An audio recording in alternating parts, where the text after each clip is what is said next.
Hi guys, it's Mo. Welcome back to another week of my coverage of Heaven Officials Blessings. I wanted to show off my fan in the most dramatic way possible this week. I got this when I went to South Korea with Erle. This was from the museum we went to. I think it was like the Korean National Museum. Anyway, I'm feeling very nostalgic. I miss South Korea because America is trash. And anyway, pretty. I think it's gorge. It's 2021. Welcome to me covering Heaven's Officials Blessing. Like that's the gist. I'm back today to talk about episode 10. What was this episode titled? I have it on the background. Okay, this episode was titled Bygone Banyue Days. Banyue Days.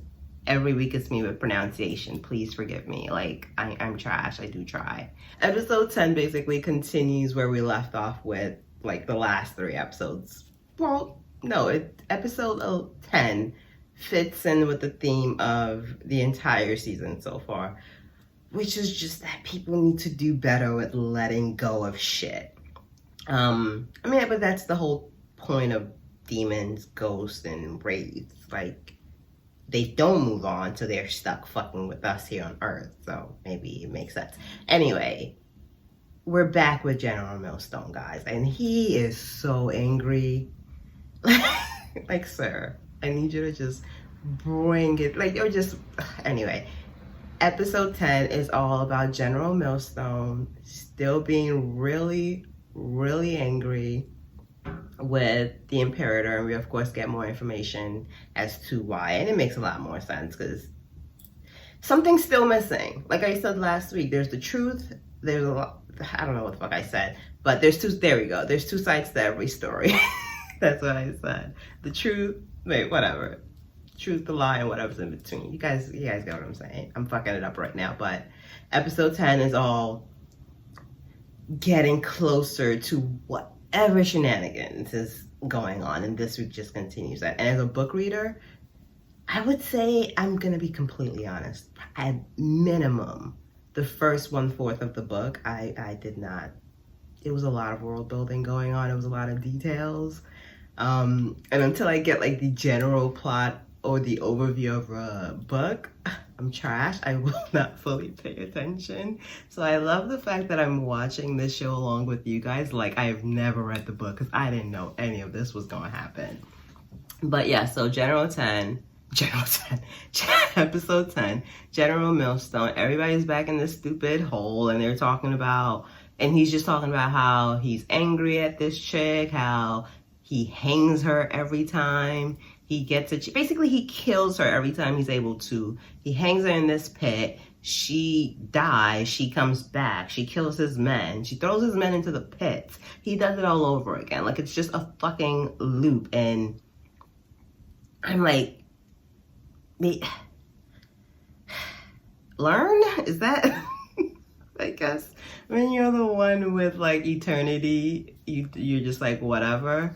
And he's angry at her, he hates her, but he's also still scared of her snakes, which my whole thing is, you're dead, but like maybe it's like a pre-death trauma, Wachang, Sanlang, however you wanna, I've already told you guys it's gonna be interchangeable with me, but I gotta bring out the fan for this because it's hot.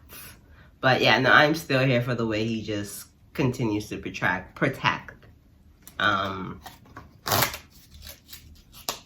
getting better at opening and closing this. I love the way he's here to protect Shylan, even though like Shylan doesn't really need his help in most things. And Shylan, again, is like the person who's used to taking care of other people. So it's definitely something. And just kudos to kudos to the animation team for giving us all of the side profile shots with Sanlanging them. Just like we get to like ogle him in the vision of Shylan, and I really kind of do like it. Sanlang is there. We get confirmation when this Imperator girl comes down that the Heavenly Realm, of course, does not care about this little like blip area in the world, because again, they don't pray to the heaven officials, blessings gods, like they're not central planes, but like they have to pray to someone. So that's gonna be interesting to find out how like Windmaster plays into this, because if you guys remember, before Shylan came here, when he was in the God Cloud, they were having that conversation about how like this got complicated because of who the Imperator like worshipped or whatever, or who she worked for. So there's also how the Windmaster possibly factors into that. I'm really hoping you guys cannot hear that fire ambulance or just emergency truck. It's 2021. That's just standard for the aliens. We are in the middle of a pandemic and a lot of people are dying every day. So that's just a thing now. So we get this Imperator. So we have the Imperator, we have Millstone, we have San Lang, we have Fu Yao, who has basically abandoned the humans. I don't blame him. They're trash. He has now abandoned he has abandoned the humans, and he has come to join Shylan. And I love this entire scene with him because he's like, hey, what's going on out here? I love his little fire tricks. He did it last episode. He did it this week again. I'm here. Anyway, Fu Yao comes to shine a line on the situation. And who's been doing General Millstone's cornrows? Like, I just looked over and I realized they're cornrows. Oh my God. Okay.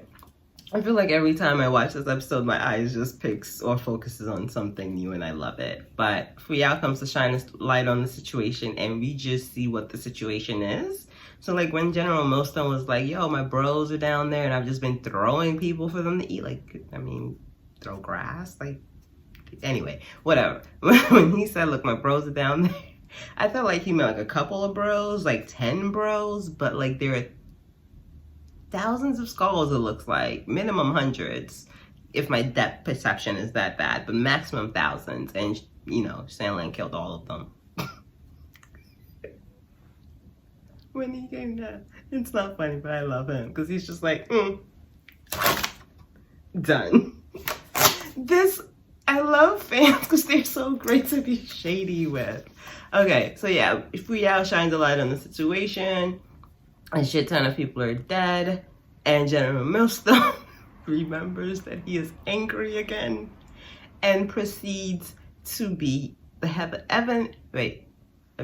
he proceeds to be the ever-loving dog poop out of the Imperator. Like, it's been a while since I've seen a character, period, let alone like a female character in like any type of I haven't seen someone got beat this much since Stewie beat someone. Wait, who did he beat? Since Stewie beat Brian on Family Guy. That's the last time I have seen someone get beat that bad on television. And like, she's not defending herself, but he slams her in.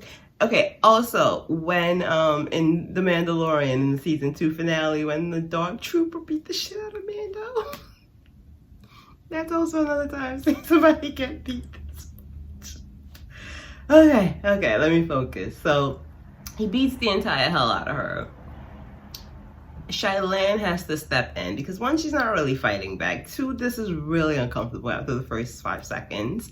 Shylan comes over and he's basically like, I'm gonna need you to chill. Millstone falls, and it's basically because Fu Yao's like, we're not doing this. Like, Fu Yao is like, I'm the only one who gets to be a dick and disrespectful to Shylan. None of you get to be a dick to Shylan. So, Millstone goes night-night. And then we get another piece of this Banyue puzzle. I feel like this story is good, but as the story proceeds, the stories get even better and the characters get better. I'm not gonna lie, like, I've already said it before, I'm really not this interested in this Banyue girl. And I'm sure, like, as I go through the entire book again, because I am rereading it, and as I go through the Donghua again, and be like, oh yeah, that did tie into that, because like I'm watching The Untamed now and I'm like, oh my god. Like I watched The Untamed live action about 10 times. I've read the books about 5 times. I've watched the Donghua, and I'm just like, oh my, like the end of 2020 December was when I was like, maybe Niwai Song is a bad guy. Like, yeah, if you have watched The Untamed more than once, you should know that. But like everyone is so innocent looking in a way. Like the bad guys are bad, but then everyone else is shades of gray, and it's like it makes it really hard to know motivations. Especially when Niwai Song just looks like a fucking bunny. Anyway, let me focus. Heaven's Official's Blessings, chapter 10. Millstone is knocked out. We get another piece of the story, which is that, of course, Shailan knew the Imperator.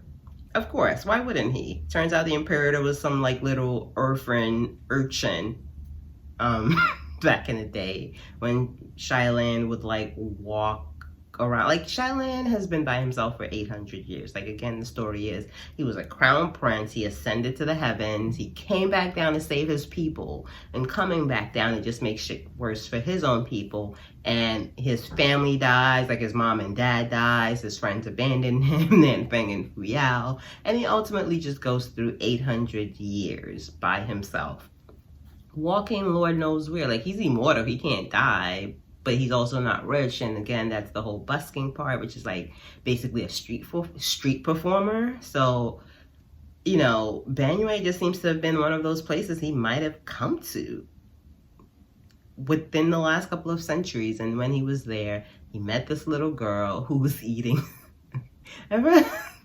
Shailan cooked his. Okay, we find out Shailan 1 was drafted into the Banyue military. Like somebody saw him and they were like, "You're coming." He's like, "Okay," because that's, you don't say no when someone that. It's not like a voluntary draft. It's like, if you don't come and die for us, we will kill you type draft back then. So Shailan is drafted into the military. We get confirmation that from his own mouth that he is in fact the general who had the tombstone earlier. He was not a general, but they gave him the title of general because Shailan, he met this to-be Imperator as a street urchin. She started following him around. He would feed her. At one point, though, oh, his name is Washi. I hope I'm not butchering that. Forgive me if I am. But we get to see Shailan's life as this person. I mean, it's basically Shailan, just without superpowers. And we find out he feeds this girl. She follows him around. She has a friend. If you guys notice, they talk about this friend. We never see his face, and that is it. So maybe she didn't open it because of her trash-ass daddy or for other reasons pertaining to her, but because of this trash-ass friend that we don't really see, but they mention. Yeah, so we find out he knew her. But unfortunately, there was an accident. Like, there was a riot. And, like, he did get trampled, but, like, he's supposed to be a purse, like a human. And so he basically pretended to be dead. And he doesn't, whether he's lying or not, I don't think Shailan would lie. But he says he doesn't remember much after that, which means was somebody else involved? But he doesn't remember. So he just knows that he never came back for her. So I guess he probably feels some kind of responsibility for how any of this turned out. But yeah, he loses track of her. He loses track of, he just moves on. Like, again, he's been alive for like 800 years. Like, he's like, well, on to the next life. And then with this little backstory, you start to feel bad for this little girl. Like, oh, maybe all this ain't her fault. Like, what happened? And then it gets even weirder, or it gets even more weird. After we get this little description of her time with Shailan, and of course, you know, Shailan, that's our bro, whatever he says. If he rides for a person, we ride with that person. But this shit is sketchy. And Fuyao was like, don't trust that bitch. And Shailan is like, what? She's not controlling the snakes. And Fuyao was like, she's controlling the snakes. And, you know, at this point, I'm like, what's going on? Because she's like, I'm not. This is her. not the one. I'm not controlling the snakes. And Fuyao was like, don't listen to her. And I was like, what is happening? So all of a sudden, she keeps being insistent upon the fact that she is not the one controlling the snake. And it just starts to get weird because she's like, look, I'm going to prove to you that I'm not the one controlling the snakes. That's what she's like, and then she starts like chanting. And she's like, I'm going to prove to you I'm not the one controlling the snakes by chanting. And then she starts chanting, and then all of a sudden, like, snakes come out of nowhere. And then she's like, it's really not me. They don't listen to me anymore. I'm like, well, bitch, you are chanting and snakes appear, but you're saying you're not controlling them. Help us help you. And then, of course, General Millstone or someone was like, so why don't they hurt you? She's like, I don't know. And yeah, I was just like, what is happening? Who is...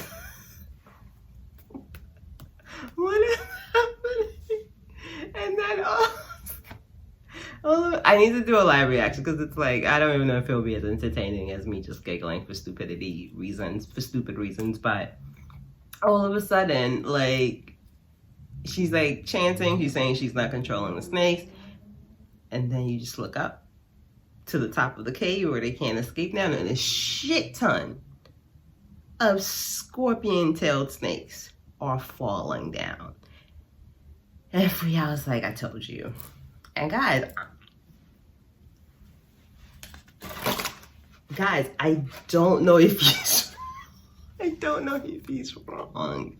If she's not like controlling the snakes, who is? And then her eyes look shifty at the end. I don't trust that bitch. Nah. I need to go watch episode 11 now. Wait, that can't be. Wait, I thought we only had 11. Okay, no, yeah. So this is episode 10. Guys, I don't think episode 11 is the finale. I think I said it was like episode 14. But either way, I have not watched it. If I, jump off and go do my research and find out that it is the finale, I will live watch that. So I will then have to learn how to correctly record myself watching something. But if it's not, then, yay me. I think it's 14 episodes, but if it's 11, fuck. But yeah, that's how the episode ends with that chick looking shifty, a shit ton of snakes falling. I mean, yeah, Sandlang is there. He got our boo. But this looks like something to be worried about. I will agree. I will agree. So how episode 11 kind of ends up, I'm really interested to see. And I hope we have more than 11 episodes because I haven't gotten enough like Sandlang and Shylan time. So I think I'm full of shit. I mean, I could look right now, but no, it's fine. But yeah, that is it for episode 10. Sorry, this is a little bit late. Don't forget, like and subscribe. If you have, thank you. Make sure you have, my podcast. I record a shit ton of podcasts regarding television, music, K-pop, movies. I've been doing it for 6+ years with over 600 episodes. You can listen to me on any podcast directory. Just literally type in TV Movie Mistress and I will come up. So if you like K-dramas, Chinese dramas, J-dramas, animation, American movies, sci-fi, fantasy, if you just like good shit, look no further. Like and subscribe. So that's all I've got for you guys. I'm wrapping this up and stopping just like a cliffhanger. And see you next week. Well, see you soon, not next week. Happy New Year. Wash your hands. Stay inside. And I'll see you guys soon for episode 11. Bye.